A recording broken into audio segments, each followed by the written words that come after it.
Em estúdio está o economista Pedro Brinca. Pedro, muito bom dia. Bom dia.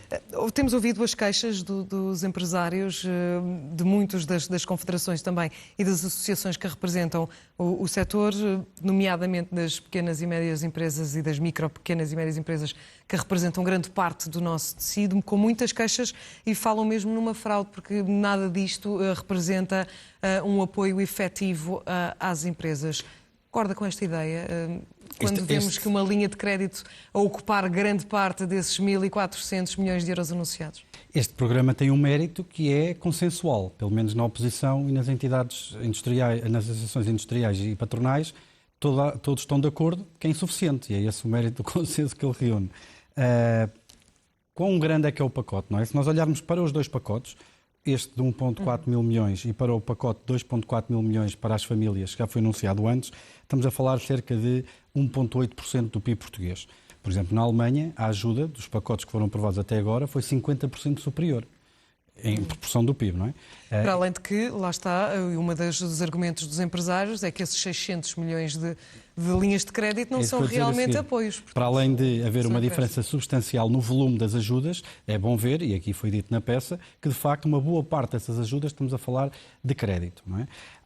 Há aqui um conjunto de comentários e de críticas que têm sido feitas realmente ao pacote e muitas têm a ver não propriamente com a conjuntura, ainda agora na peça estávamos a ouvir falar de pedirem um conjunto de medidas que possa melhorar a capacidade do país de atrair força de trabalho, imigração, etc. Quer dizer, isso não tem propriamente a ver com a crise energética, são coisas que são importantes.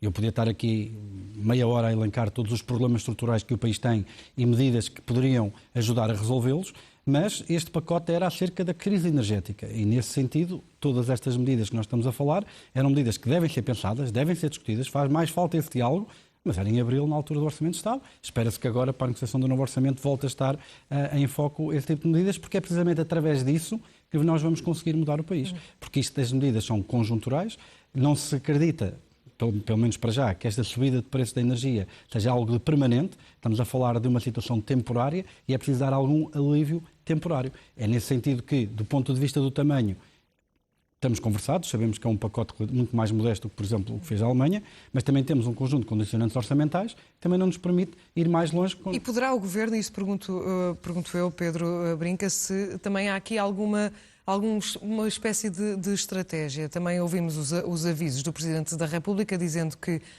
os apoios vão ter de ser revistos, ajustados consoante. Portanto, não estará aqui o Governo a ir fazendo passo a passo para depois ter mais margem de manobra para anunciar novas Repare, medidas? Em 2024 voltam as regras de disciplina orçamental a que estamos obrigados pelo Tratado da União. Foram suspensas previamente por causa da instauração do estado de emergência por via da pandemia, mas elas vão voltar. E na questão do déficit, estamos mais ou menos salvaguardados de acordo com o déficit que tivemos este ano, 1,9%, a acreditar que vamos conseguir essa execução orçamental que o Governo assumiu com os portugueses em abril, mas temos ainda um rastro de dívida pública que, atingindo esta execução orçamental, será de 120% da dívida sobre o PIB. Ora bem, quanto mais longe nós estivermos dos 60% do Pacto de Estabilidade e Crescimento, mais acentuada terá que ser a consolidação orçamental nos anos seguintes.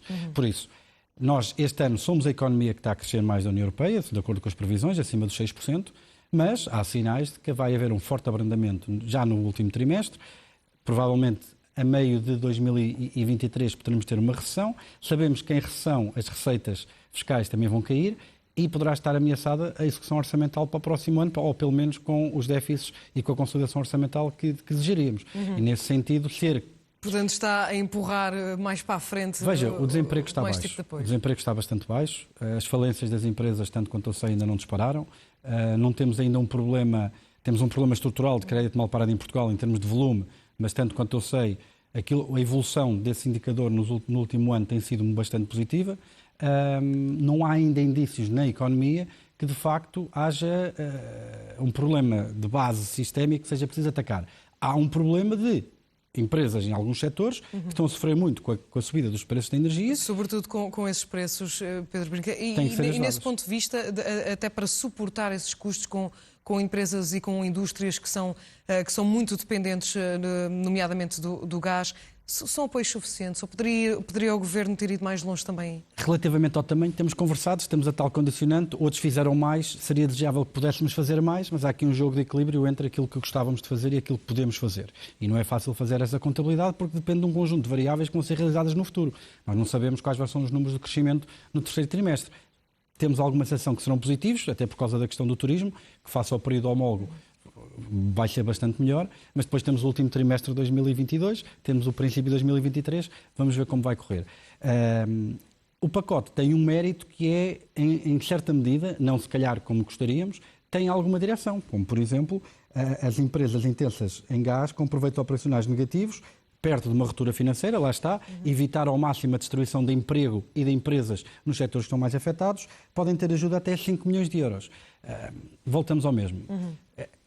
O facto de boa parte destas medidas serem dirigidas é um ponto positivo, o tamanho da ajuda será ou não aquilo que podemos fazer. E a extensão também dos setores da economia, que também que alguns setores ficam bastante de fora destes apoios. Pedro Brinca, muito obrigada pela sua presença na edição do Meio Dia. Um bom dia.